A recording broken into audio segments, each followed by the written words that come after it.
I know a woman who was raped while she was attending medical school, and because she felt as though she had no other alternatives, took her own life. I know a woman who was unable to obtain a divorce from her husband on religious basis. I knew of a woman who was not just beaten up by her husband, but he stabbed her 9 times. And when the judge looked into the case, he told her, you should have obeyed your husband. We all know a woman who has been a victim of violence or who has been denied her basic human rights. And it's these stories that motivated us at the Carter Center to convene this forum on women, religion, violence, and power.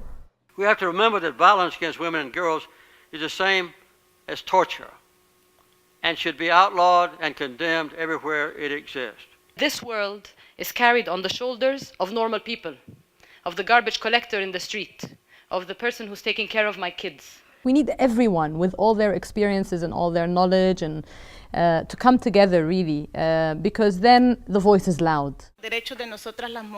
Human rights defenders from around the world are lending their voices to share ideas and explore ways to ensure that women everywhere enjoy the same respect and protection as men. We are trying to help women to insert their voices in the interpretation of the Quran, to bring out equality, to bring out justice, to bring out freedom, and to say no to violence. This rights-based system is for your protection. It's not to have other people impose their values and systems on you. It's not about that. It's about giving them their rights and you having your rights. Men are violent because other men don't speak out. I want you to say publicly, I support women's equality. I oppose men's violence against women. The website address, please write this down.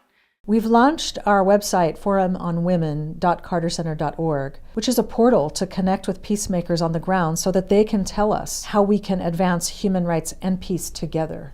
Many of you have been working for decades, and how far have we moved the needle? The answer is not far enough. Women and girls are still the instruments of war. Women and girls are still considered something to be owned. Women and girls' voices are not important in too many halls of power. We're deeply involved in this with you. We appreciate your coming and joining with us. And I can tell you this, the Carter Center, and I personally, none of us will ever abandon this effort. I know a woman who was sexually assaulted and abused as a teenager, but who grew up to save so many girls and women from the same situation that she herself found herself in. I know a woman who was not allowed to go to university, but with her resistance, she became the first woman vice president of the country.